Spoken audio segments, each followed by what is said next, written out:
Ready. Good evening. We'd like to call this meeting to order, please. Good evening, everyone. This meeting is being held in accordance with the schedule adopted at the Affirmation meeting held January 6, 2021. Adequate notice of this regular meeting of the Kenilworth Board of Education has been provided to the Home News Tribune, the Star Ledger, the local source, on January 8, 2021. A copy has been filed with the Kenilworth Borough Clerk, posted in the board office and the Kenilworth Borough Hall, the Burley and Harding Schools as provided by the Open Public Meetings Act. COVID-19 indoor capacity restrictions have been lifted, therefore in-person participation is limited due to the capacity of the meeting room. The Board of Education therefore has calculated about 75 members of the public will be able to participate at this meeting. This meeting will be live streamed and the public will be able to view via live stream YouTube. The link will be available at 7:30 by clicking on the Board of Education tab and the district homepage. Then the Kenilworth BOE YouTube channel tab where you will be able to view the live stream icon. Public comment will be accepted at this meeting as follows. Electronically via email to publiccomments@kenilworthschools.com.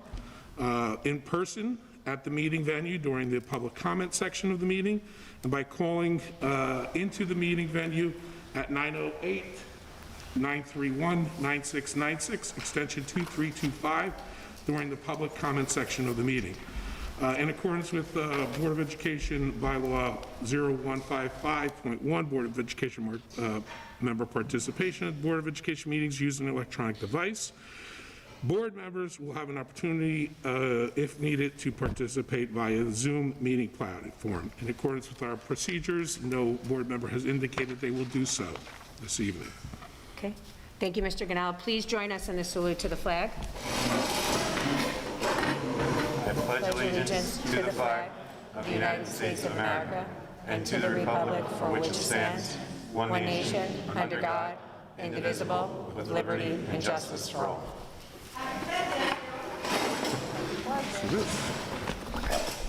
Mr. Ganal, can we please have roll call? Minor? Here. Braun? David? Here. Drogan? Here. Haberther? Here. Jankowicz? Here. Ladati? Here. Panici? Here. Zimmerman? Here. All present. Okay, can I please have a motion for the receiving of the minutes? Can I please have a motion to accept the minutes from May 10th, 2021? Okay, second. Do I have a second, please? Second. Okay.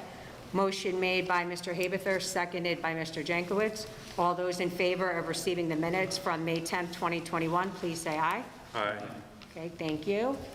Reading and acceptance of monthly correspondence. Mr. Ganello, do we have any this evening? Yes, we have two items. We have emails dated May 29th and June 1st from Jamie Barton to Mr. Arlington regarding Unmask Our Children, a request to send letters to Governor Phil Murphy requesting to lift the mask mandate. And we have an email from Janine Parcella to Mr. Arlington and myself regarding Unmask Our Children. Okay, thank you. Can I please have a motion to accept the monthly correspondence? Okay, motion, can I please have a second? Second. Okay. Motion made by Mrs. Drogan, seconded by Mr. Jankowicz. All those in favor of accepting the public correspondence, please say aye. Aye. Okay, thank you. Superintendent's reports and presentations, Mr. Arlington. Thank you. Good evening. We're going to continue the celebration with some student spotlights tonight. Mr. Davies is going to introduce you to our valedictorian, Isabella Uschek, and our salutatorian, Nick Borg. I've had the chance over the past couple months to get to know them pretty well, and I think you'll be impressed when you get to hear about all of their accomplishments and kind of where they're headed next. We also have the opportunity to learn more about two scholar athletes, Derek Gratian and Michelle Montoya. I humbly apologize to Derek and Michelle. I got confused. We have two meetings this month. Your names are not on the agenda, but we're excited to hear about your accomplishments, and Mr. Davies will share more now.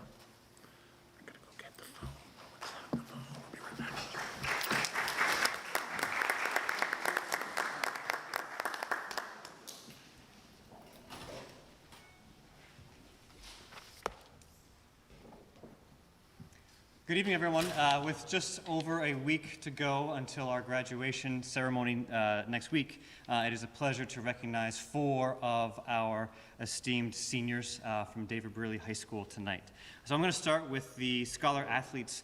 Both Michelle Montoya and Derek Gratian are joining us tonight, and both of these individuals have been named Union County Interscholastic Athletic Conference Scholar Athletes for 2021. So that is an esteemed recognition in our county, and these are the top athletes from our school. And I particularly appreciate that Union County Interscholastic Athletic Conference recognizes scholar athletes, not just athletes, because both Derek and Michelle are scholars as well as athletes.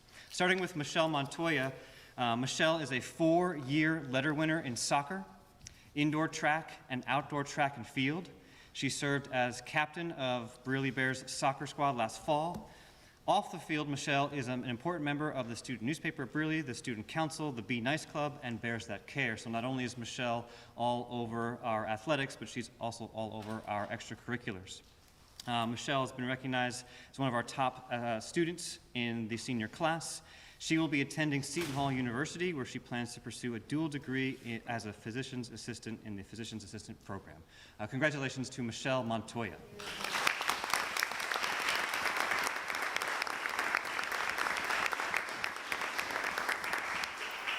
And also Derek Gratian. Derek is also a Union County Interscholastic Athletics Conference Scholar Athlete for 2021. Derek is a 4-year varsity football player. He was a 1,000-yard rusher and a 2-time all-conference selection for the Bears. Derek earned 2 varsity letters in spring track and field and served as captain for the football team. Also a scholar, Derek was a previous member of the Principal's Advisory Committee and participates in the Bears That Care Club. Derek will continue his football career at Muhlenberg College, where he plans to major in biology to pursue a career in dentistry. Congratulations to Derek Gratian.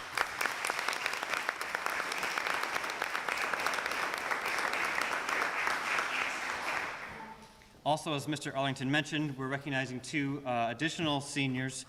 Congratulations to Nicholas Borg. It is a pleasure to recognize Nick as David Brearley High School's class of 2021 salutatorian. Nick is hardworking. He's committed and highly disciplined. He conducts himself with the utmost respect and is a most thoughtful individual. As a student in the Scholars Academy, Nick completed 11 advanced placement courses and 3 Union County College courses, all prior to graduation. Nick was inducted into the National Honor Society and served as its vice president. He is a student athlete as well, who played on our varsity and local town baseball teams. He volunteered with the annual blood drive, and he fundraised extensively for the class of 2021. Nick will be leaving David Brearley to pursue a degree in mechanical engineering from Stevens Institute of Technology. Congratulations to Nick Borg.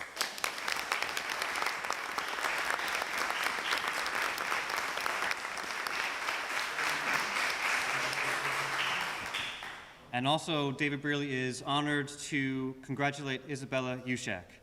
It is a pleasure to recognize Isabella as David Brearley High School's class of 2021 valedictorian. Isabella is intelligent, patient, respectful, disciplined, hardworking, proactive, inquisitive, and determined. As a result of continuously making high honors and receiving numerous scholastic awards over her time or her years here at David Brearley, Isabella is a member of the National Honor Society, as well as being named Student of the Semester several times. Isabella was a recipient of multiple awards at last week's ABC Awards ceremony. She will be continuing her education at Boston College, the Carroll School of Management, and her intelligence, her responsibility, and her love of learning will benefit her greatly at the university setting. Congratulations, Isabella.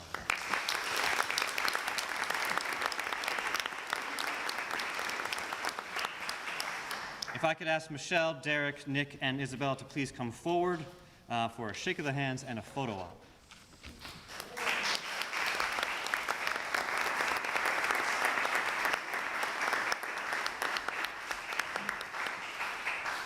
Parents, come on up. Don't be afraid. Come on up. Get that shot. Thank you. You're welcome.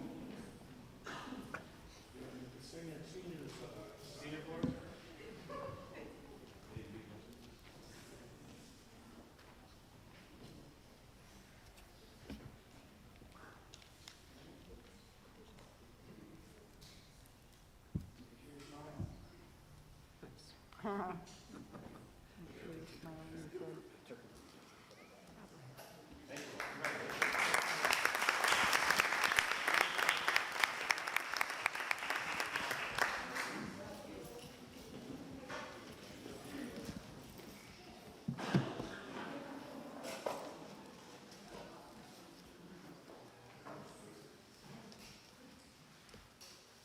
the next part of my report is the monthly HIB results report, enrollment report, and suspension report for May. So if you're looking at the HIB results report, for May, there were 2 cases, one at Harding School and one at Brearley School. Both were founded cases of HIB. And a couple pages in, you'll notice a chart that has the details of those offenses and the corrective measures we took to address those cases of HIB. These are cases you'll be voting on at a future meeting. Later in tonight's meeting, Resolution 30 is affirmation of last month's HIB report, which are all zeros, so that's more for the record. But I'll give you an opportunity to look at those 2 cases and the executive summary, and I'm happy to answer any questions about those 2 cases.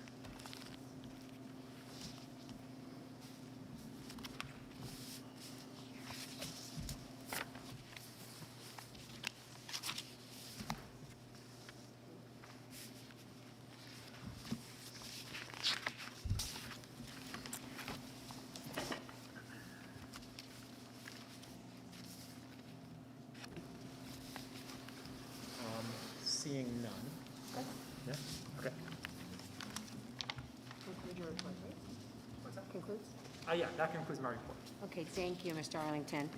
We have 2 review items to discuss before we report on committees. The review of the draft letter to the governor and then the BOE meeting guidelines. Mr. Ganella? And I'll speak about that. Yep. So in public correspondence, Mr. Ganella referenced 2 parent emails from parents that wanted you to be aware of correspondence they sent me. In addition to those 2 letters, I did receive a handful, maybe 3 or 4 other emails from parents. It seems to be a form letter going around as part of this Unmask Our Children movement.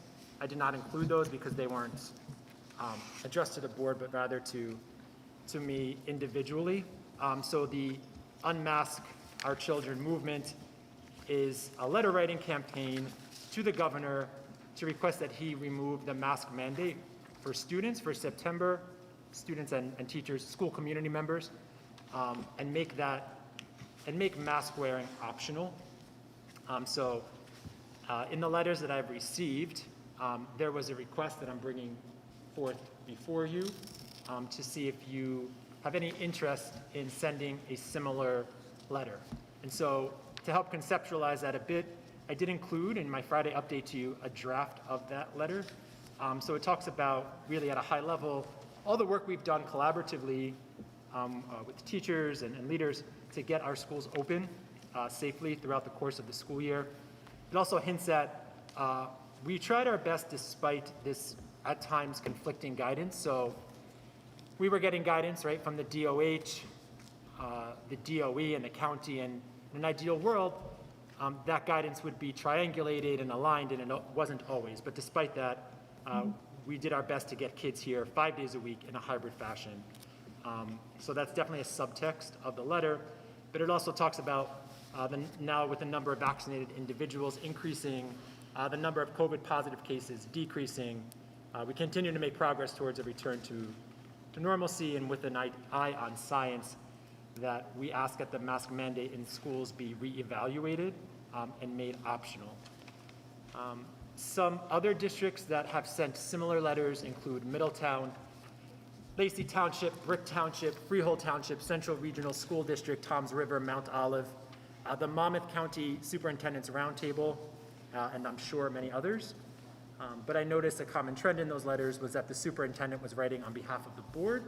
So I thought this would be a good opportunity to have a conversation about how the board was feeling about that, and if there was a direction for me to move forward in sending such a letter, right? The parent letters that those you were privy to really talked about the mental health effects, I think, social, emotional effects, and really just the science behind mask wearing. The governor knows all that, so I didn't include that in the letter. But at the very least, I think it's a worthy topic to converse about a little bit for a few minutes. So I have a question. I understand that the other districts are sending letters, and I have no issue, assuming the rest of the board agrees, with us sending a letter. But does it make sense to send a resolution? Either as additional support or in lieu of a letter? I would defer to Mr. Ganella on that, I'm not sure. Either way, I mean, I guess we didn't think we would have an opportunity, but we do have another meeting this month. So we could formulate that into a resolution easily, Right. and if it's the board's desire, we could easily put that as a resolution on next week's agenda. Yeah, I guess for me, it'd be what would have the most impact, the letter? We'll try. Thank you. So to me, it would be what would have the most impact. So it could be sending both or one or the other. But that's the way I would look at it is what would generate the most impact to the governor? The letter from the superintendent or a resolution from the board? And with this mandate that if they wanted to wear masks, they could, but they could also not wear them. Correct, so the you haven't unmask forced our them. children mandate is rooted in the idea that the mask wearing should be optional. Gotcha. And do we have any idea how the teachers feel about that? I have not And the asked them. students themselves? Let's stay with the kids first. Listen, I think we should wait. My position is, I think we should wait for the governor to make a statement on a position. I don't think we need to send a letter. Let him and his team figure out when the masks are coming off. The second issue I have with this is, okay, the masks are optional. So if there's a kid in 4th grade or 5th grade or something like that, and 80% of the class is not wearing a mask, but he feels like he wants to wear a mask, that's a lot of pressure on a kid, right? To not wear his mask. I know, but they've been wearing masks No, for I'm just, over a year. that's just my opinion. So I'm just, I agree, and I know a lot I of, think, it's a lot of pressure when you're in high school and grammar school, But the right? kids are To be asking- conforming what everybody else is doing, even though you may not feel comfortable doing that. I don't know, I just think we've, So part of my response to parents who have been writing is clarification that mask wearing mandates are not a local decision, right? They have not been a local decision up until like 2 weeks ago or a week ago, where the governor sent very nebulous guidance around excessive heat. Side note, he never defined what excessive heat was. So really, my response has really been clearing up the idea that we're subject to the New Jersey Department of Health guidance and mask mandates. And so that's how I've been responding, saying we haven't had a lot of agency in the decision-making. We're simply following that guidance. But now that he's made this allowance for heat, what you're seeing is a lot of districts interpreting that in many different ways, which is causing a problem because it's pitting district against district, and really causing a lot of confusion. And that's kind of what I referenced in the draft letter. We've done our best to interpret the guidance, but the guidance has been confusing at best since last summer. So, Have Is you that- had any discussions with the Board of Health? I know that you converse with them on sometimes on these matters. Any recommendation from them? yeah, the Board of Health is pretty amenable to how we want to move forward and will support us as such. That's pretty much been their position all year long, so that's a great collaboration, but I did share this letter with Mr. Gappis, and I've also connected with him prior to sending messaging around the heat clause to make sure he was in agreement too. He thinks this makes sense. There's another faction of people that are saying, you know, this might be wasted ink because it's going to be lifted anyway. But that's, I guess, speculation at this point. Is everybody in favor or okay with us moving forward and sending the letter to seek some further guidance before we? I'm in favor, because it's going to get hot out there. Well, school's almost over, but it's just, Enough with the masks. Still summer Well, school. this is geared towards the starting of school in September, with the idea that when the students come back to school in September, Okay. it would be an option. If a parent or child feels that they would want the child to wear it, they would be able to, but for those who chose not to, they would be able to not have it on. So this is for September, what about summer school? I mean, are we doing this now, or we? Summer school, the masks, as far as I understand, maybe Mr. Gagliardi can help, I understand the masks are the mandate is the same as it Same. is right now. So in excessive heat, adults are able to remove their masks. So this is not for the summer, it's not for the next 7 days of school, it's for September. Yeah. And really, it's just a letter letting the governor know the board's position, but at the end of the day, the proverbial day, we're gonna need to adhere to whatever guidance the DOE/DOH releases anyway. It's just a way of, I think, expressing an opinion, if it's the collective opinion of the board. I mean, I think I'd be in line with Mr. Davis saying if we had a letter written from you, but then also a resolution, if it gives additional impact and support for Mr. Arlington's letter, and I'd be in favor of that. Vincent, let's just say we did do a resolution, and then some specific language came out from the governor's office, would we then we would have to modify the resolution? No, I mean, our resolution would say that we are recommending that it would be basically Kyle's letter, or your letter. And we could do both. There's nothing stopping us from doing both. In fact, if we do a resolution, I'd probably send it to each one of our legislators and each one of the Senate and legislative chairs of education, so they know our position as well. Okay. Yeah, I mean, if you look at the letter, it's from Kyle, but it's not from Kyle. It's actually saying it is from the Board of Education. Right. It's just signed off by the board president and the superintendent. So it's saying that we as a board are there with it. Yeah, I don't have the authority to send this letter. Right. It has to be a decision that the 9 of you make. And to Ms. Zimmerman's point, when I looked at these other districts' letters, they were all the superintendent writing on behalf. The governor forward, or maybe just, show of hands, starting with me. I'm in favor of doing both. Same. Same? What? Jean, both? Great. Bob? Sure. Nancy? Absolutely. Okay. And Anthony? Okay. I'm So, going to say no. okay. So we will send a letter and then put it on the agenda for the next meeting. And then the second item, Mr. Ganella, is the meeting guidelines. Yeah, so as you might have noted, for the first time in 10 months or so, I did some modifications to the Open Public Meetings address due to the fact that the capacities of this room have been changed due to the governor basically eliminating the emergency, pandemic emergency has been lifted. As such, it basically reverts to the capacity of the room. So moving forward, I'd like to have the board consider several other modifications to the proposed public meetings process that we put into place back in December formally as part of our COVID response. So it's basically addresses the logistics of the meeting itself. First, like I said, change the capacity to the constraints of the room. Second is whether we will live stream the meetings, continue to live stream the meetings. And this is an option that the board has. It's not a mandatory component of it.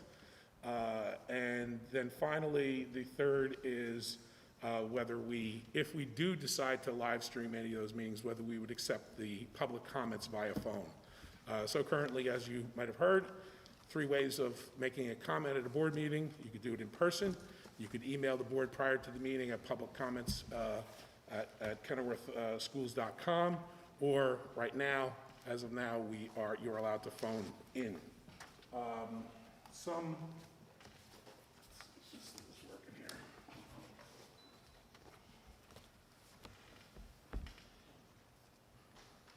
I think the Personnel Committee rate, the consensus was the Zoom would be as needed. policy will be as needed. And then finally, the other piece is regarding Zooming, whether we would continue to Zoom or not. I think the consensus of the policy committee meeting was that Zoom wasn't necessary. But that doesn't mean that as a committee, you can't continue to do Zooms. So though we wouldn't be having the option for board members individually to Zoom in during a board meeting if they're absent or away, because there's basically, we put that in for quarantine purposes. If you were quarantined and could not make a meeting, we wanted to make sure that we had quorums throughout the pandemic. So that's why we put that in. If you're on vacation or something like that, you know, in the future, we don't see the necessity for Zoom. But that doesn't mean that committees can't continue to work on a Zoom level if so desired by the superintendent and the committee chair. So, knowing I like to use some data to back up our arguments, I put together these little bit of statistics regarding our meetings, regarding attendance statistics, and three boxes there. That the first is all board meetings since we went live in person and on August 24th. That was the first meeting that we went live during the pandemic. Prior to that, we were Zooming. And the second box is all meetings after we had the two road back presentations, which were very popular. And then finally, the third is a look at what the public attendance was at the regular meetings after the road back presentations. So you can see back in August 24th and August 31st, we had a substantial, not a high number of in-person. We had a lot of people that did live stream in. So in those two meetings, we had 126 and 110 respectively live streaming into the meetings. After that, you could see the numbers drastically decreased, as well as the overall in-person attendance, as well as the views on live stream, and as well as board members Zooming in. There was a period in January where we had a significant number of board members who were quarantined and had to Zoom in. So you can see here that we didn't have a lot of people participating in our meetings. And regarding public comments, it's even more dramatic. Those first two meetings, we had couple people come in and in person and made comments. We had the first meeting, we had 21 people emailing via public comments, 7 people at the second August meeting, and we had 8 people and 6 people phoning in. Since that time, we've had a total of 1 person make a comment back in October 13th on any platform, at an in-person meeting, via email, or via telephone. So those are just some things that we should consider when we talk about making modifications to this policy. The second piece of the discussion, I'll stay up here. The second piece of the discussion regards policy 0168, which is recording of board meetings. Right now, we need to have that in line with what our current policies or current practices are. It's my recommendation that we continue to videotape all regular board meetings of the Board of Education when possible. So sometimes we have technical difficulties. Either our videographer isn't available or there's some other reason why we can't do it. I don't want to be in a position where we have to postpone a meeting because our policy says we shall videotape our board meeting. So this will enable us to have a little more flexibility, as well as special meetings and personnel hearings in which we just go into closed session. We wouldn't need to videotape those as well. So this really brings our policy in line with what our current practices are. So are there any questions regarding either of those two discussion points? Let's first take the the modifications to the meetings platform, whether it be the Zooming, the live streaming, or the public comments.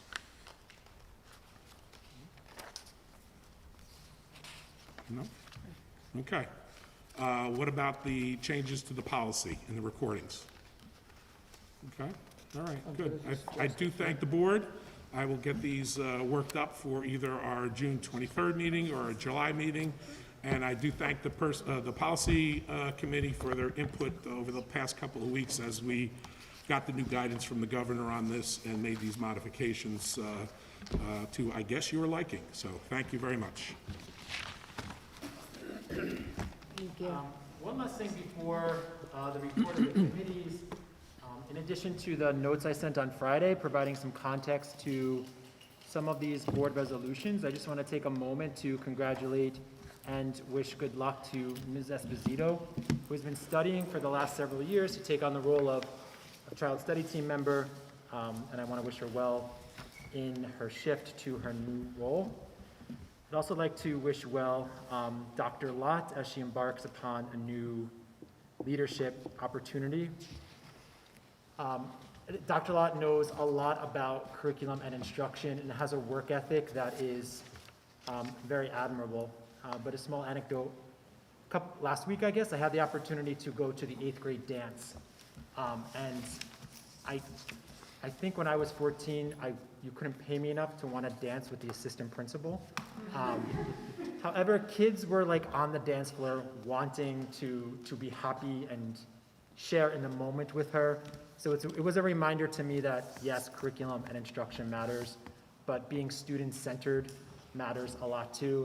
And Kayla has both of those traits, and so she will be a missed member of our school community, and I'd like to wish her well as well. That concludes my report. Perfect, thank you. We'll now have report of committees, review of resolutions, and board discussion. Finance and Facilities are up first. Mr. Ladati. Thank you. Sorry, there's 20 resolutions, so I'm going to try to be quick. First of all, my report reserves. By June 30th each year, the Board of Education needs to determine what's to be done with the excess reserves. We will be having a resolution and a vote on that on June 23rd. Facility projects for the summer include the Harding gym renovation, Harding masonry project, Harding bathroom upgrades, Harding basement ventilation, the modular classrooms at Brearley, the solar project, and the energy savings program are all underway. Mr. Ganello in his report to Mr. Arlington included the analysis of contracts in accordance with PL 215, Chapter 47. Pursuant to that law, the Kenilworth Board of Education intends to renew, award, or permit to expire contracts previously awarded by the Board of Education. These contracts have been and will continue to be in full compliance with all state and federal statute and regulations. That's resolution number 17 on the agenda. Number 20 is insurance renewal. The actual premium for the insurance was just slightly under our budget projections.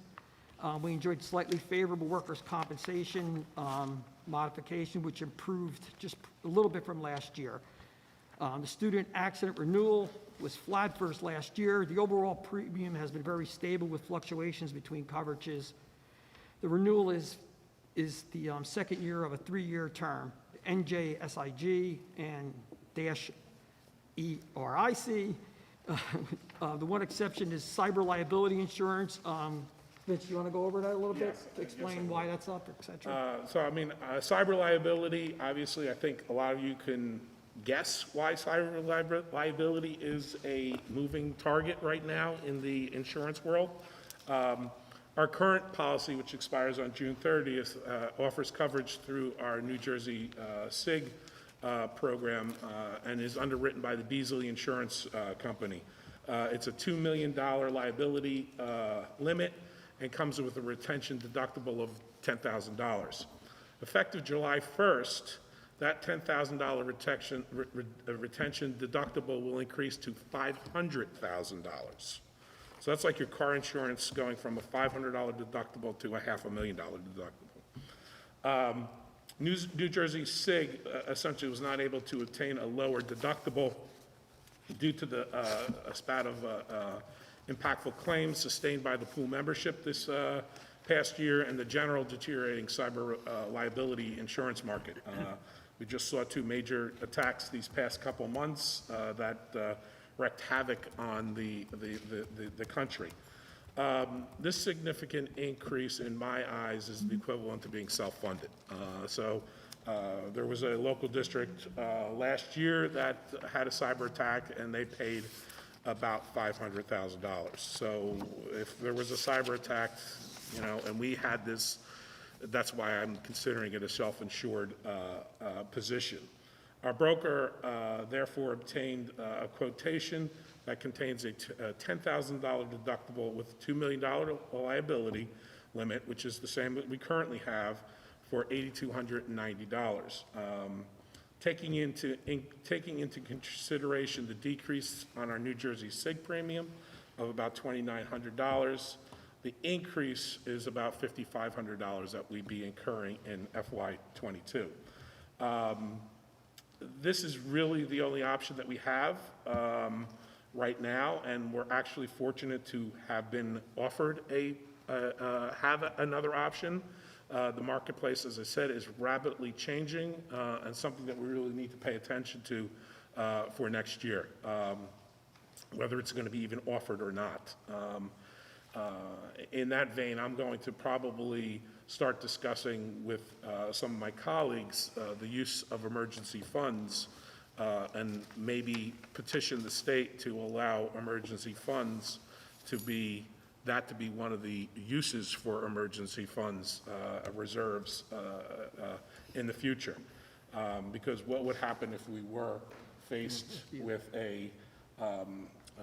paying that retention deductible of $500,000? Where are we going to find that within our operating budget? Finally, I'd like to just let you know that we do pay attention to these things. At our monthly IT information technology meetings with my staff, that is a topic that is constantly on the agenda, and I have them and ask them every meeting. I just had a meeting this morning to remain vigilant and review that, and to do what is necessary from our perspective to be proactive in that front. That being said, it could be as simple as a click on an email, and we get thousands and thousands and thousands of emails a day. That could put you in these cyber liability positions. So I just thought it would be important to update the board on that. I think we're in a good position for the 2021-22 school year, but I do think that we might be in jeopardy in the 22-23 school year. Thank you. Thanks, Vince. Okay, I'm going to jump right to resolutions. Resolutions 1 through 4 included the superintendent's report that was just presented. Resolutions 3 to 4, or 2, 3, and 4 are the financial resolutions. I reviewed all the documents, the numerous pages of the financials. I found them all to be in order and proper. 5 are the workshops for the staff. 6, which is kind of good news, the mayor and council decided to move forward with the annual fireworks display. That's for us to okay, because it's held on the school grounds. 7 is the removal and replacing of the modular classrooms, or what we called the temporary classrooms. I think they were here for like 45 years as temporary classrooms, Vince. So, the facilities committee reviewed all the project standards, what they look like. We made some changes. They're going to be handicapped accessible, bathroom facilities, which are much needed. And I don't know, Vince or Con, do you want to go into a little bit more what it is, what we're going to do with those classrooms, or you don't? Yeah, so they're going to be used to house our alternate ed program. That's where the program was housed when it was first kind of in its inaugural stages before the wind damage destroyed the roof. So that's the group that's in the boardroom right now. But by having additional space through this new and improved structure, we hope to expand that alternate ed program. And we talked a little bit about that during the budget presentation as well. Correct. Resolutions 8, 10, 11, and 14, the district is actually required to, we were basically the conduit for state funded services for the non-public schools, and they all relate to that. 9 is the agreement with Union County Ed Service to manage hazardous waste. 12 and 13 are for both agreements with Union County Special Ed for professional services, education evaluation, student psych, et cetera. And 15 is the Vote Tech agreements, tuition agreement. 16 is a $2,500 fee for the district to continue its membership into the New Jersey Athletic Association. And 18 is the transportation cost for the out-of-district placements. That's all I have. Take questions on the finances. Two. One was, and this one actually probably Kyle would have to answer. How many students are enrolled in that alternate ed program that would be utilizing the portable classrooms? Yeah, so there's between 8 and 10 now, but they're looking to identify another cohort. So I think that space will have 3 classrooms, right? Yeah, so 2 will definitely be used full. That third gives us some flexibility to continue to expand the program. We're also anticipating with the return to school next year that we may have earlier need than we had thought in trying to reacclimate some students back to school. All right, and I might be misunderstanding. The alternate ed program, is this the one that used to be the ACE program, or this is? No. This So is not the ACE program? yes Okay. and no. Those students do take ACE coursework. So these might be kids who have a school phobia or school-based anxiety. Do you want to add to this, Mr. Davies? I don't know if I'm making sense. Yeah, that's exactly it. The school phobia, anxiety, that's for the current, but we're looking to expand that also to disaffected students. So that's why we see the program expanding to the second room for sure. And those students do access ACE coursework to meet some of their school requirements. Okay. And then the other one was the fireworks. I'm happy to hear that we can have them, because it's always a fun thing. But I'd asked Vincent when we first heard that, when we first got the letter a week ago saying they were requesting it with the application. And my concerns were with the equipment that's currently stored on the premises over by Harding for the solar panel projects and everything else, making sure that they weren't going to be damaged. Now, I looked at the application and I saw that they're only looking to use the area from 9 p.m. till 10:30 p.m. So I'm guessing that means they're not planning on any of the pre-activities as we've done in past years. They're just going to set up the fireworks, let the people come in, watch them, and then Right. That's my understanding as well. get them out, and somebody will be available to make sure that nothing happens, because I can't imagine how much those stacks of panels and stuff would cost to replace if they get damaged. Hopefully by then, most of them will be on the roof of Harding. And they'll be starting to do some of the staging at Burley. So that's the answer. We're several weeks away. They've been putting them, they've been putting them up. And hopefully they'll be very limited in the parking lots. They'll be up on the roof. Your other question was, what would happen if something, happened and hit it? It would have to be a pretty good hard hit. These things can take hail. Traditionally, what we see up on the roof is cardboard that kind of floats down.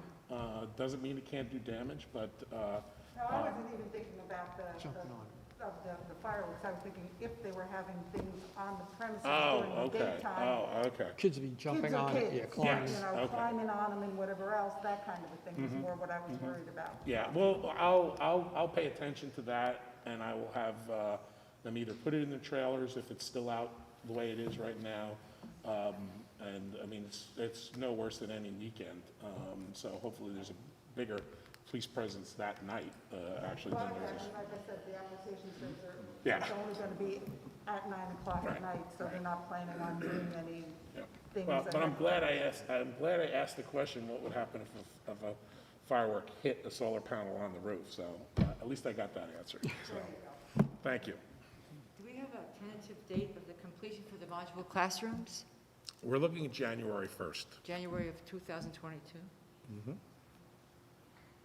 Is that in the contract? Like, It's on the agenda tonight. for No, approval. no, I'm saying within the agreement. Is that completion date by, or? Well, they gave us an estimated timeframe.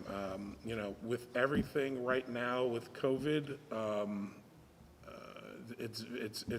we were just dealing with I was talking to some of my colleagues and how some of the contractors for work that they've contracted for have come back and asked for increases, significant increases because of the price of materials. Just these past couple months. In fact, there was a slight increase to this one. It's before we approved it, so we have to accept it. I'm confident that the projects that we have scheduled will be on time and at our projected costs. But it could be a lot of things being modular, they're built someplace else and then shipped to us. So there's a lot of different, and also, by the way, the reason we went to 9'6" ceilings, which are a little higher than the standard ones, which costed additional money. And it really had nothing to do with the materials involved. It had to do with the shipping. Because of the larger size, they had to take completely different routes from Ohio or something like that to get here. So there was actually added transportation costs. Just a little side bit. But there's a lot of obstacles. That's why we're saying January 1st. Yeah. Right, thank you.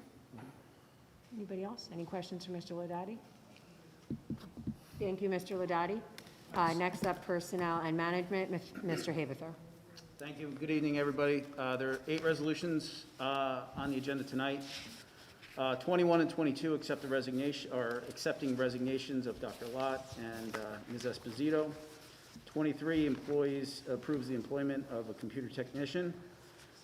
24 is the approval to hire the Harding music teacher. 25 approves hiring of a special education teacher in Harding. 26 is the approval to hire a high school guidance counselor. 27 is approval for additional teaching sections. And 28 is the approval for a maternity leave for a Harding school teacher. That's it. Anybody have any questions for Mr. Haberthor? No? Yep. Okay, thank you so much. Next up, Curriculum and Instruction, Mr. Jankowicz. Sure. 2 resolutions. Number 29 is the adoption of AP Art Studio. And then Resolution 30 is the HIB report from April 2021. That's it. Any questions? No? Thank you. Okay, thank you, Mr. Jankowicz. Next up, Policy Review, Mrs. Blunt. Yes, we have Resolution 31. It's a second reading to adopt Policy 1643, Family Leave. It is mandatory. Resolution 32 is to abolish several family leave policies because they are now within the policy that is contained in Resolution 31. And then Resolution 33 is approving job descriptions, several job descriptions. For the High School Gay Straight Alliance Advisor, the High School Race Matters Alliance Advisor, and the High School Robotics Club Advisor. And that's it. Anybody questions for Mrs. Blunt? Okay, thank you. Any old business? No? Any new business?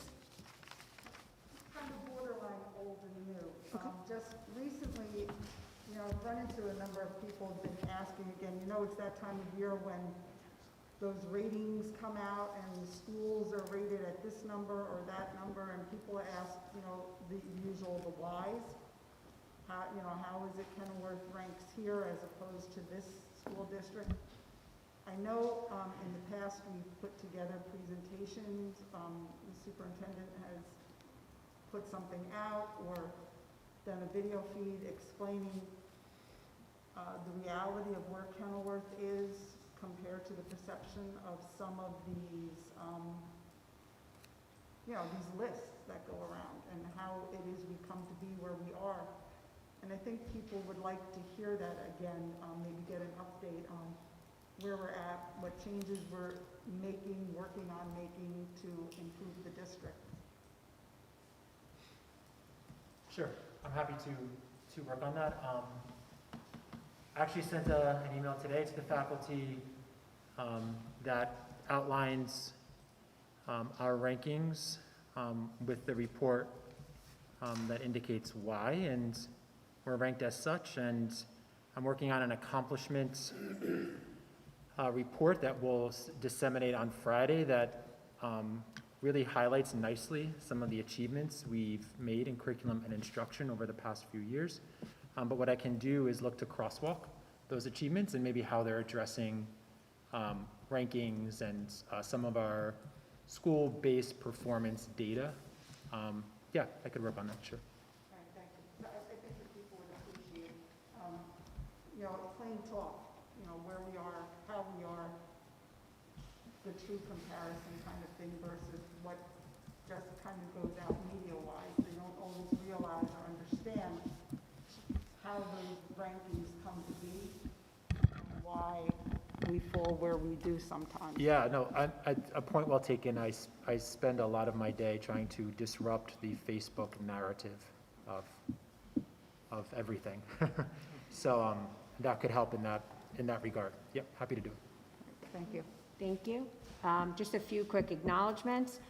Congratulations to the honorees from our end of the year celebration. Thank you to Lisa and all the team members for organizing the event, and a special thank you to everyone that attended. Thank you to the David Braley Middle High School PTO and the volunteers for hosting a successful Tricky Tray. Also, thank you to all of the sponsors for your generous donations that supported this event. We would like to also acknowledge and thank all the team members, parents, families, and local businesses that have been involved with planning and hosting events for our seniors as they prepare for graduation. And lastly, we would like to thank our sponsors that donated scholarships for the graduating high school seniors, and a special thanks to Gina Matos and the entire high school guidance team, and Mr. Miller for collaborating with us to help us select the students for Thursday's awards ceremony. Thank you. Anyone else? Yes. Vince, I just a question. Did the governor just within the last 2 weeks come out with something like $300 million grant program for schools? Did I misread that, or? Unless you're talking about the ESSER 3, as we're calling it. I thought it was like for security upgrades or something like that. Well, there is the Alyssa's Law security upgrade. That might be the bonding that's supposed to go before the legislature. That was a grant process that we filed over a year ago in an emergent manner, and they've taken over a year to actually approve it, and it was finally approved. Ours was $82,000, but now the legislature has to bond that money, if that's the one you're talking about. It is secure. It is specifically related to security, so once they do that, then we're supposed to be able to start expending those funds. Thanks. Thank you. At this time, we will now open up the meeting to the public. Is there a motion to open the meeting to the public? I'll make a motion to open the meeting to the public. Second? Can we please have a second? Second. Okay, motion made by Mrs. Drogan, seconded by Mr. David. The meeting is now open to the public.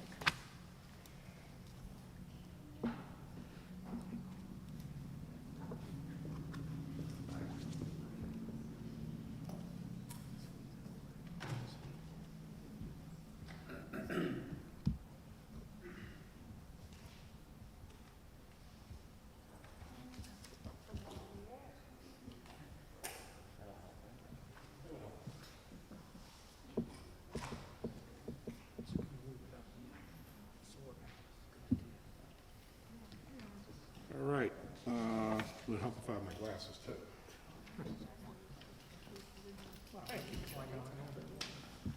Okay, we have two separate public opportunities tonight to talk. The first is a general meeting, open up to any comments. The second will be a specific public hearing regarding the superintendent's contract, which will be specifically regarding that topic. So first, I'd like to open up the meeting to public comment. The Board of Education sets the limit for the public to speak at the board meetings to 5 minutes per person unless prior permission has been granted by the Board of Education to extend time pursuant to Kenilworth Board of Education Bylaw 0167. Public comments are being accepted the following manner: by calling into the meeting venue at 908-931-9696, extension 2325, during the public comment section of the meeting, in person at the meeting venue during the public comment, or electronically prior to the meeting via email to publiccomments@kenilworthschools.com. These messages have had to have been received by 4 o'clock this evening, which we did not get any for. So I'd like to first, sorry, something is not working here. Let me see what's wrong. Sorry, folks.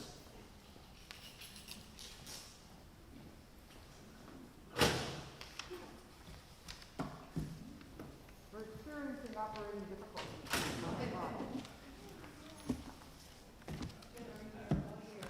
Yes, I know. It's the first time. We were virtual until the end of April and then hybrid, and most of the kids stayed on anyway, so.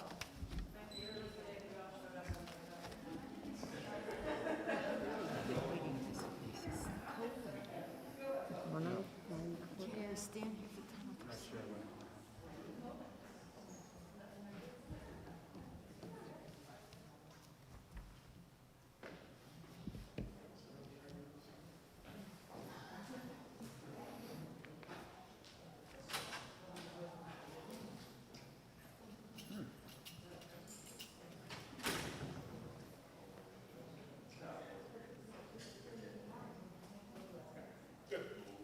We have a connection now.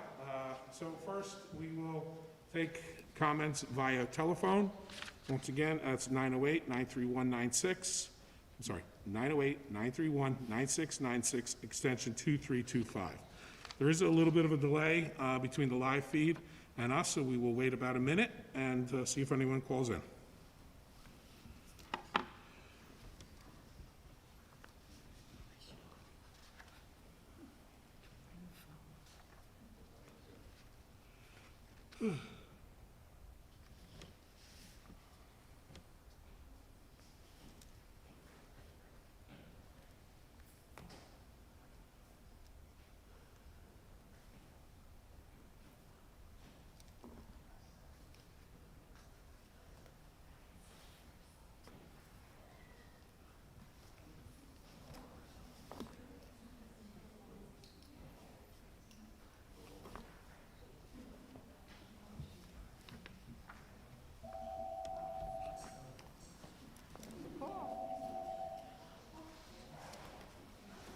I wonder if it's about our extended car warranty.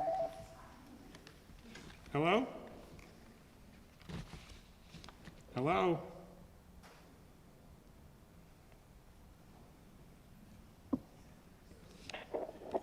Hello?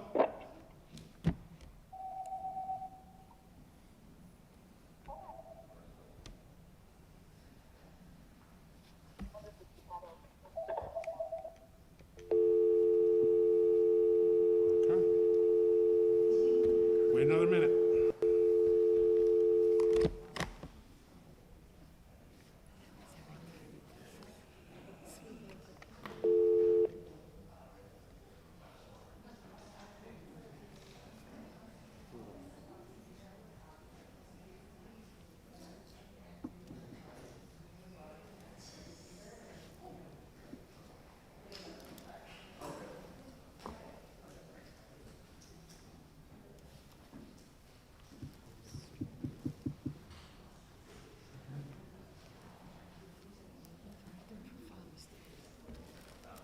I make a motion right to the public.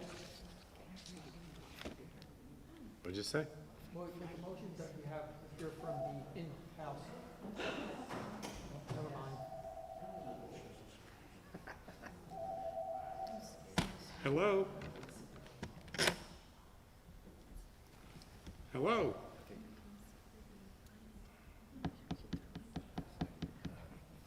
I can hear the person.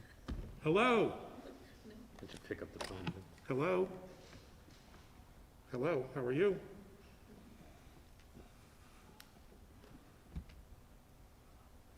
Hello?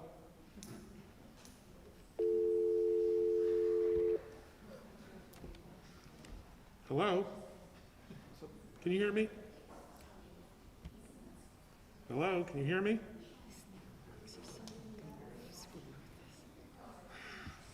Hello? So again, I'm ready to motion this to move to general public, Vince, or? Go ahead. Yep. Okay, make a motion that we hear from the in-house, the in-person public. Okay, motion made by Mr. Ladati, seconded by Mr. Haberthur to move to the public that's here. All those in favor, please say aye. Aye. Okay, thank you. Is there anyone who'd like to speak here? Please come Time up for and, the in-person public.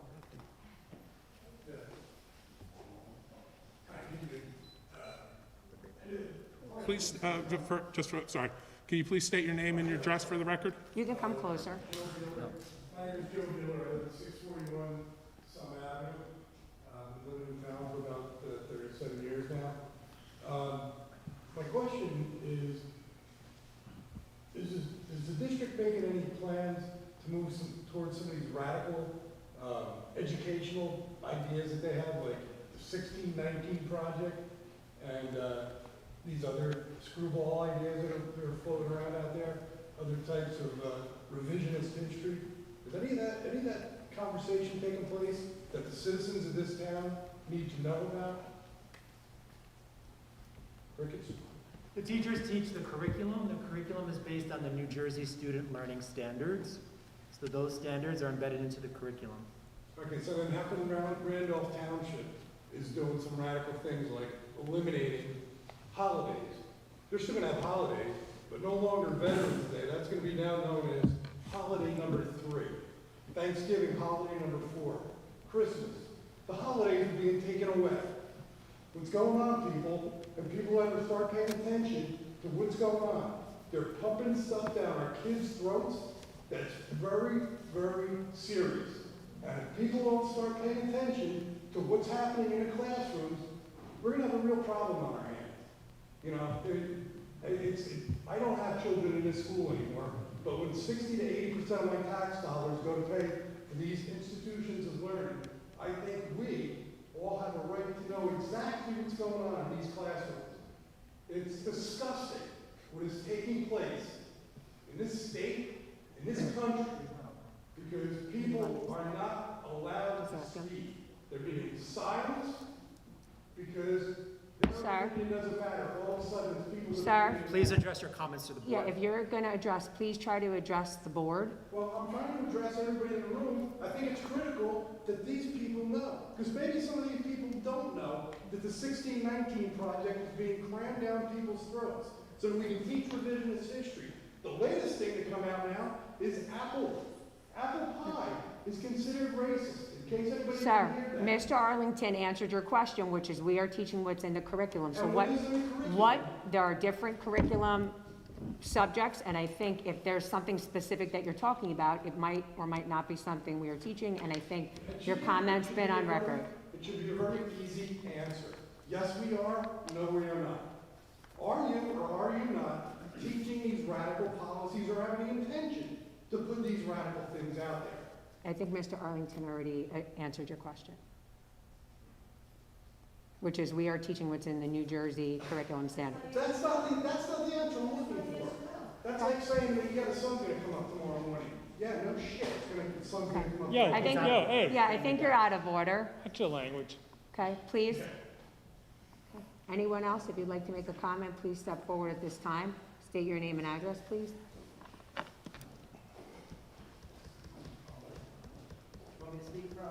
You can speak from there. Yeah, you can speak from there, Joe. Yeah. Good evening. Thank you for giving me the opportunity to speak to you today. I want to share some statistics with you. According to the New Jersey School Boards Association, teacher contract settlements that cover the 2021-2022 school year are averaging a 3.10%. 3.10%. Teacher contracts which start with the 2021-2022 school year, are reporting an average salary that is increased by 3.18% for the 2021-2022, based on 26 ratified settlements, and a 3.17% for 2022-2023, based on 13 ratified settlements. 56 districts in our area have reached a successor agreement. My question for the board is quite simple. Why can we not meet the county average in this district? Time and time again, we fall short. A 1.25% is a slap in the face to every teacher in this district. Our district has offered in-person instruction from day one, giving parents the opportunity to have virtual or in-person, their choice. We've made every accommodation for them during this horrific global pandemic. The administration, as you heard, sends us emails highlighting our success and the success of our students that we should all be very proud of. To say we went above and beyond this is an understatement. In addition to providing the best education during this global pandemic, we provided student safety, student social, emotional, and physical health like never before, while balancing in-person and virtual instruction, sometimes switching over with no notice. Getting on Zoom, Google Classroom, getting every kid hooked up and online and learning. We are not being unreasonable.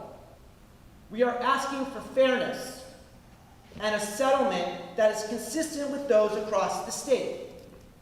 It is very disheartening when we give all of ourselves on a daily basis for the students of this community, which we want to do, but not feel appreciated or respected by this board. We want a board that has our back and that is going to bat for us on a daily basis. I have been in this district for 18 years. 18 years that I'm very proud of to be here. I've never felt the board had my back. I hope you really think about this, how it impacts our lives. You are blessed and lucky to have such a dynamic, creative faculty of teachers that loves the children of this town. And I hope this board and the negotiations team move swiftly with the settlement that does right by our teachers. Thank you.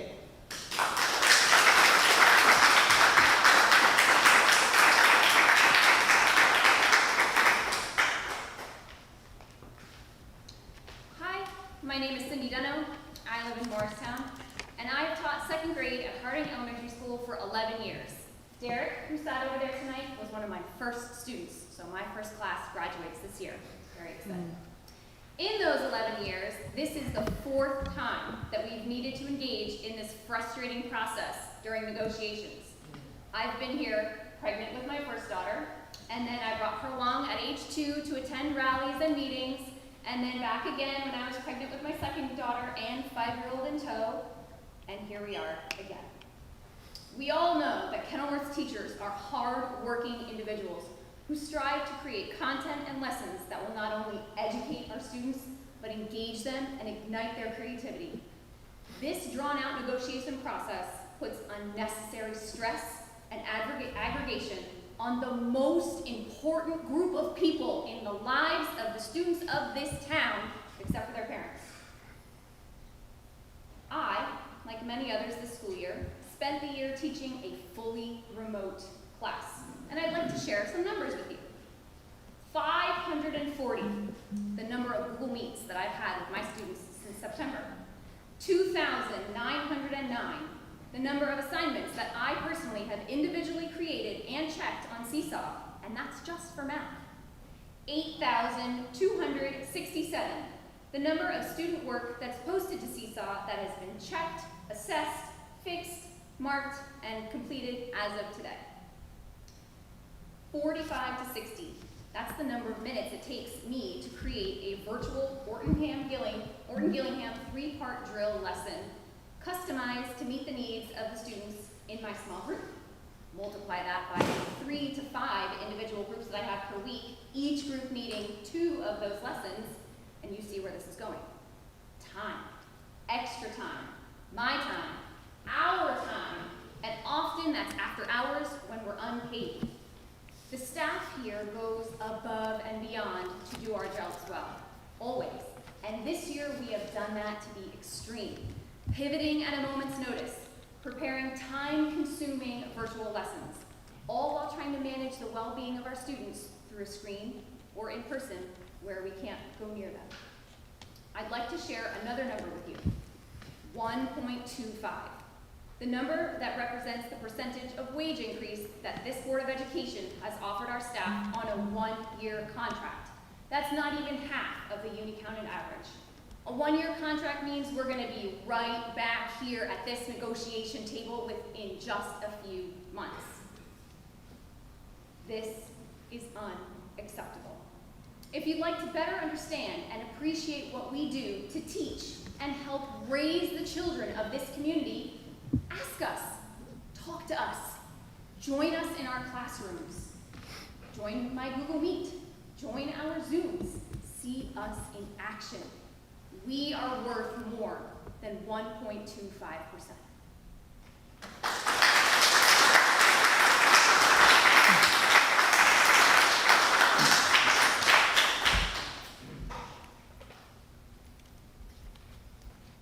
Jackie Duda, Kenilworth.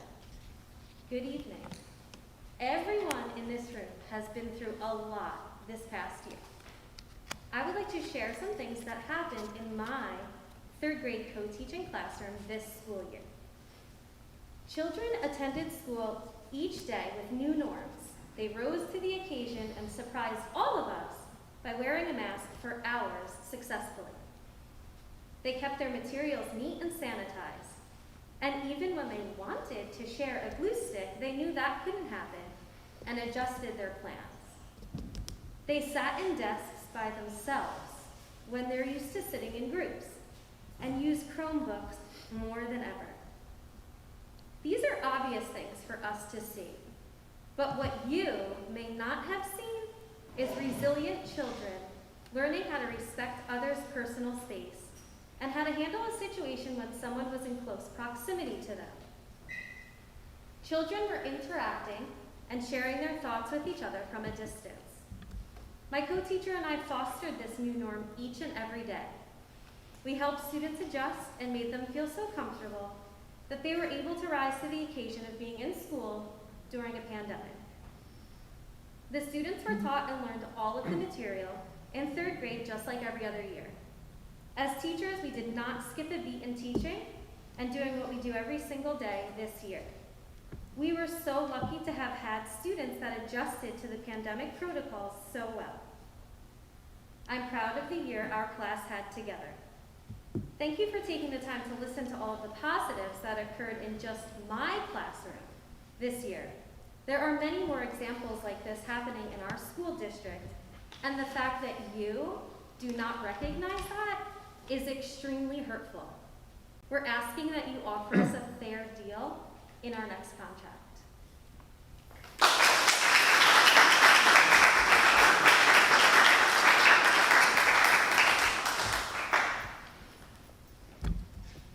Good evening. My name is Michael Tetzlaff. I'm from New Providence, New Jersey. I've been a social studies teacher here at David Burley High School for the past 11 years. However, this is the first time that I have spoken at a Board of Education meeting. I am here to discuss the relationship between the Kenilworth Board of Education, the teachers, the secretaries, and the maintenance personnel within the district. To begin, I am disappointed with the board's position on the current contract negotiations with the Kenilworth Education Association, and to inform the community, especially the parents of our students, as to what is currently taking place. The KEA will no longer have a contract in place effective June 30th, 2021. This is due to the unacceptable offer that has been presented to our membership by this Board of Education. We were in a similar situation last year during the escalating COVID pandemic. At that time, the KEA agreed to a one-year contract and agreed to a raise that was below the Union County average. We did this as a good faith move to work with the Board of Education. Even though we felt we were worth more than the average, we are not average teachers in this county, and I believe the parents of our community will agree with that statement. Now, as the pandemic is winding down, we have been offered another contract with a raise that is less than 50% of the Union County average. and less than 50% less than last year's agreement. Why? I believe that the board needs to answer this question to the KEA and to the parents of our students. The state of New Jersey was named the #1 state in the nation regarding the public education it provides its citizens by U.S. News and World Report. We in the Kenilworth Education Association are a worthy contributor to this ranking. We have done everything asked of us by the board in keeping our classrooms open for the entire year. As one of the few schools in the state that has accomplished this feat, we feel we have earned our salaries and a contract that reflects that we are above average in Union County. I believe the parents in our district should know how the teachers who work so hard with their children are being treated by the school board. I ask that they would please pass the word to the other members of this community to help us. Now, I'm saddened that we have such a contentious relationship with the Board of Education. This doesn't have to be. Please work with us and show us that you do value what we do as we work with the young adults in our school. Now, this can best be reflected in an unsolicited email that I received last Tuesday evening from a student in my Holocaust and Genocide class that I'd like to share with you. Quote, "This has been an incredible class, Mr. T. I'm so happy I chose this as my elective. There were a few movies I could get through without at least tearing up. I can tell you really put effort into every resource you show us and every clip you select for this class. It's heartbreaking to know there are such evil people in the world, but what would be worse would be to ignore the innocent lives lost. But you made sure to share their stories, whether they be Jews, Cambodians, etc. You make sure their legacy continues, and for that, you're truly an amazing teacher. Not only teaching us content, but important life lessons from their stories. I share this with you only as one of many teachers within this district that is doing amazing work with the students that attend our classes. We love what we do, and we are good at our profession. We value the students we work with, and we respect the teaching profession.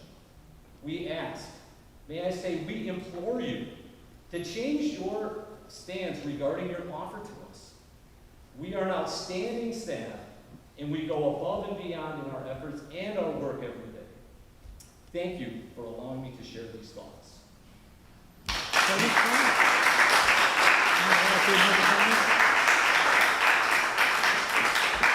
Still open public.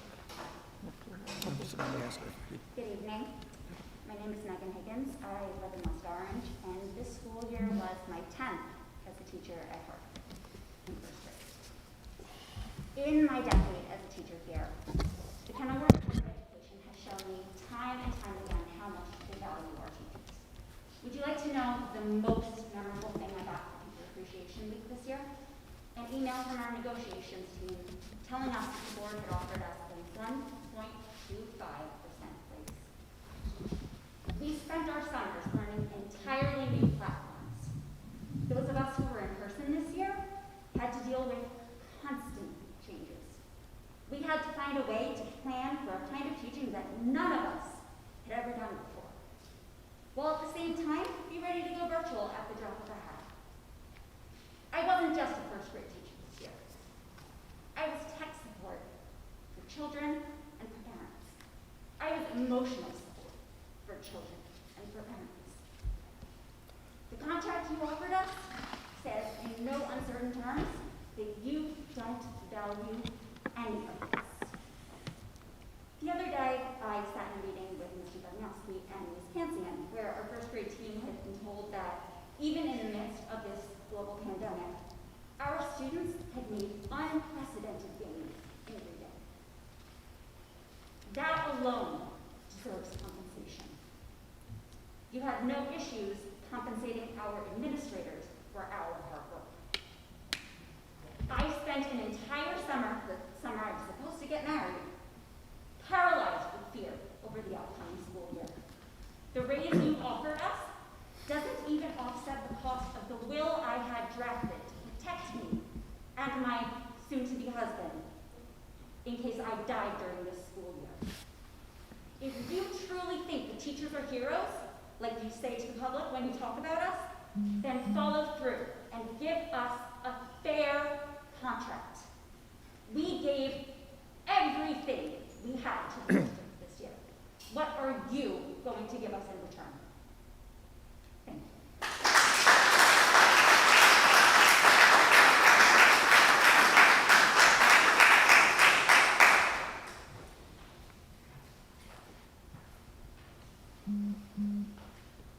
Good evening, ladies and gentlemen. I'm John Andre. I live on North 17th Street.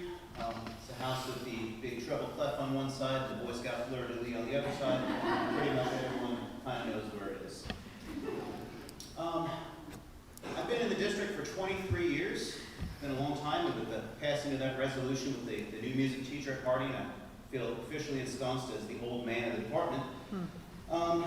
And I've been a resident and taxpayer here in town since 2005. And I just wanted to offer you all some observations as a teacher and a parent. 15 months ago, when everything closed up, we all had to reimagine what we were doing. And even before all that happened, I have to say, on a regular basis, when I was here at Greeley and in my time at Harding, I've always been constantly amazed by my friends and colleagues and how they continue to step up and serve the children and the parents and the citizens of this town. They're always absolutely amazing. There's been a lot of hurdles over those years, but let's go back to 15 months ago. Where else would my third grader get a special visit from his classroom teacher on the last day of school just to make sure it was special, not just another day? Where else would my older son, who has his own learning issues, where else would he have a teacher call up after hours, 8:30 at night to be precise, to help him through an assignment that he was very, very anxious about? Those are just some of the examples of these teachers, my friends and colleagues, going above and beyond.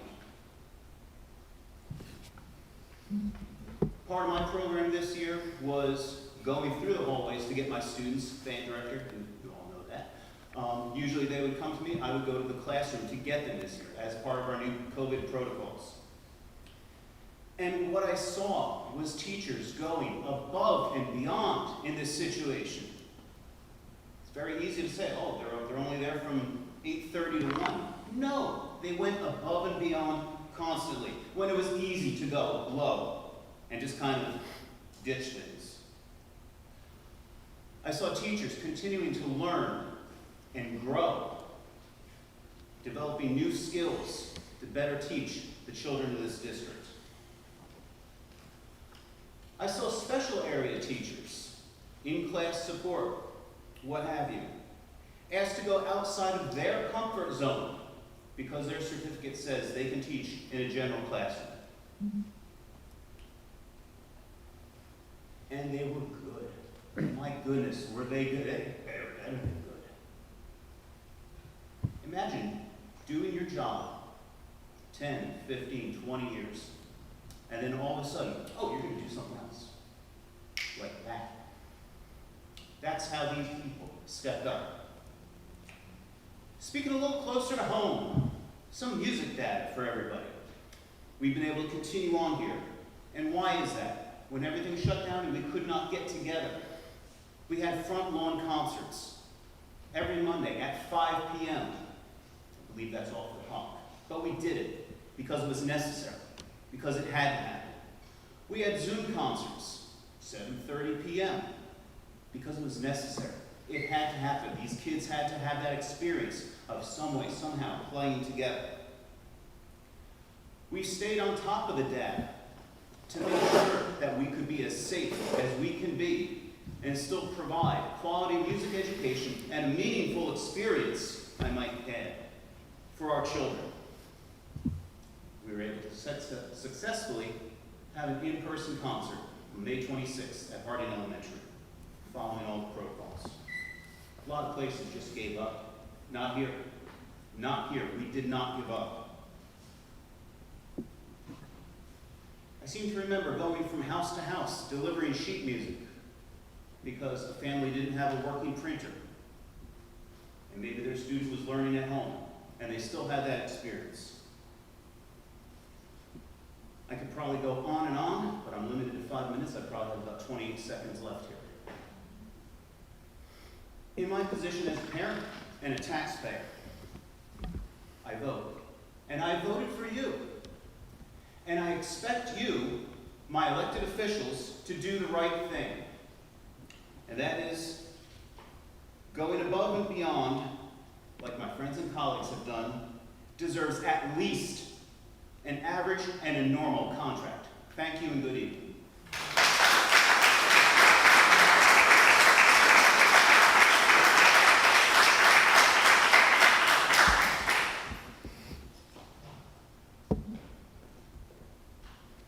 Okay, hearing no more comments, make a motion, someone make a motion to close meeting to the public? Second. A motion made by Mr. David, seconded by Mr. Viner.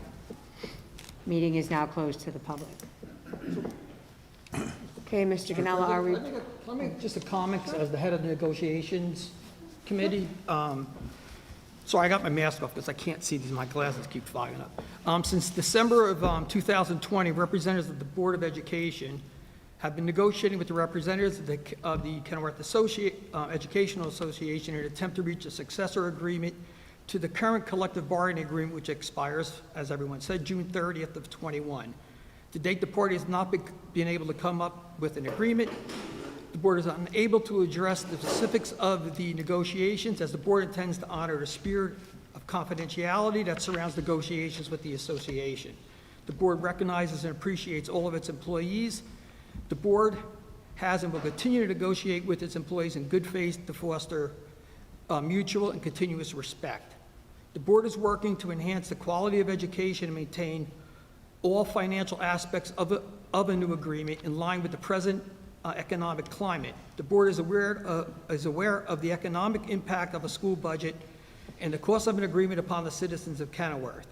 The board is optimistic that a settlement will be ultimately reached on a successor agreement.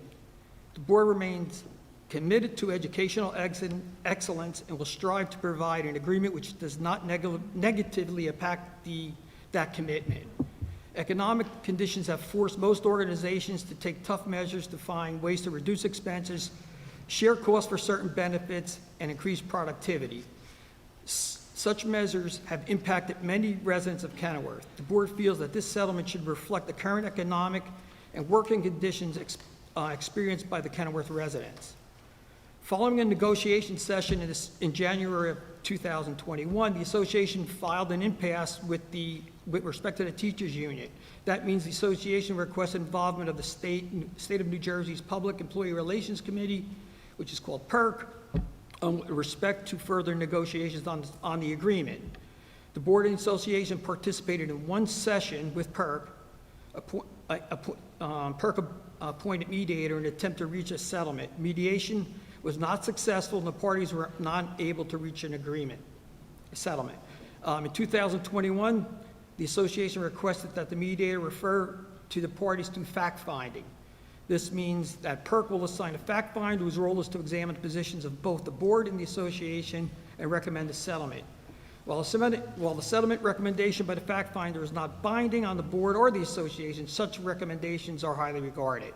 Reaching a successor agreement has been and will continue to be the top priority for this board. The board remains committed to this endeavor. So that's my position, position of the negotiations committee. We have a second public session specifically designated to the superintendent's contract, which I will, is there a motion to go in open public? So moved. Second? Is there a second? Brian? Second.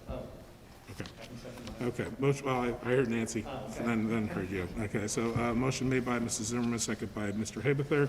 All in favor? Aye. Aye. Okay. Whereas the state of New Jersey has enacted PL 2007 C-53, an act concerning the School District Accountability Act, whereas in accordance with Section 5 of the act amended NJSA 18A:11-11, the Board of Education to provide public notice prior to the renegotiation, extension, amendment, alteration of an employment contract with the superintendent of schools, and whereas the Board of Education intends to take action or amend or alter the contract and terms and conditions of the superintendent of schools at a meeting on June 23rd, 2021, now therefore be it resolved that members of the Board of Education are invited members of the public are invited to submit public comments regarding the proposed amendments and/or alterations to the superintendent's employment contract. The board, pursuant to NJSA 10:4-12B, the Open Public Meetings Act, shall not be publicly discuss personnel matters and shall not respond to comments made by members of the public. Please be aware that the subject of this hearing retains the right of privacy and shall retain all rights regarding defamation and slander according to the laws of New Jersey. The Board of Education shall not be held liable for comments made by members of the public. Are there any comments regarding this matter? Public comments? Okay. Hearing none, is there a motion to close this hearing? So moved. Second. Okay, motion made by Mr. David, seconded by Mr. Habefer. All in favor? Aye. Okay, we're closed Okay. for public. Mr. Ganal, are we prepared to vote on resolutions? Yes, we are. Okay, first round of resolutions are resolutions 1 through 20 on the agenda. Finance resolutions. Mr. Ladati? I'd like to make a motion that resolutions 1 through 20 be voted on Okay. by the board. Second. Okay, motion made by Mr. Ladati, seconded by Mr. Biner. This is for resolutions 1 through 20. Do any of those need to be voted on separately? No? Okay. Biner? Yes. Braun? David? Yes. Drogan? Habefer? Yes. Jankowicz? Yes. Ladati? Yes. Zimmerman? Yes. Panici? Yes. Motion's carried unanimously. Okay, personnel management resolutions 21 through 28. Mr. Habefer? I'd like to make a motion to move resolutions 21 through 28 to be voted on. Second? Mr. Biner? Motion made by Mr. Habefer, seconded by Mr. Biner. This is resolutions 21 through 28 on the agenda. Do any of those resolutions need to be voted on separately? No? Hearing none. Biner? Yes. Braun? Yes. David? Yes. Drogan? Yes. Habefer? Yes. Jankowicz? Ladati? Yes. Zimmerman? Panici? Yes. Motion's carried unanimously. This is for resolutions 29 and 30 on the Curriculum and Instruction Committee. Sure, I make a motion to vote on resolution 29 and 30. Okay, made by Mr. Jankowicz. Second. Seconded by Mr. Habefer. Biner? Yes. Braun? Yes. David? Yes. Drogan? Yes. Habefer? Yes. Jankowicz? Yes. Ladati? Yes. Zimmerman? Panici? Yes. Motion's carried unanimously. And finally, I make a, policy I make a 31 through motion to 33. move resolutions 31 through 33 for voting upon. Second. Okay. Motion made by Mrs. Braun, seconded by Mr. Biner. Biner? Yes. Braun? Yes. David? Yes. Drogan? Yes. Habefer? Yes. Jankowicz? Yes. Ladati? Yes. Zimmerman? Panici? Yes. Motion carried unanimously. Okay. Is there a need to go and close executive Yes, session this there evening? is. Okay, can I please have a motion to go into closed session? So moved. And a second, please? Second. Okay, motion made by Mr. David, seconded by Mrs. Grogan. We're now going to move to executive session. Yep. Be it resolved by the Board of Education, the Board of Education meet in private session from which the public shall be excluded to discuss the topics of negotiations, KEA, and superintendent contract and merit goals, which private discussion is being held pursuant to Section 7B and 8 of the Open Public Meetings Act. The matters under discussion will be disclosed to the public as soon as final decisions are made and voted upon. Biner? Yes. Braun? Yes. David? Yes. Drogan? Yes. Habefer? Yes. Jankowicz? Yes. Ladati? Yes. Zimmerman? Why not? Panici? Yes. Motion carries unanimously. We are in closed session. The Board of Education is going into closed session to discuss the matters mentioned earlier, but will not be taking any further action this evening. The meeting will adjourn at the end of the executive session. Therefore, this will conclude the live YouTube portion of the meeting.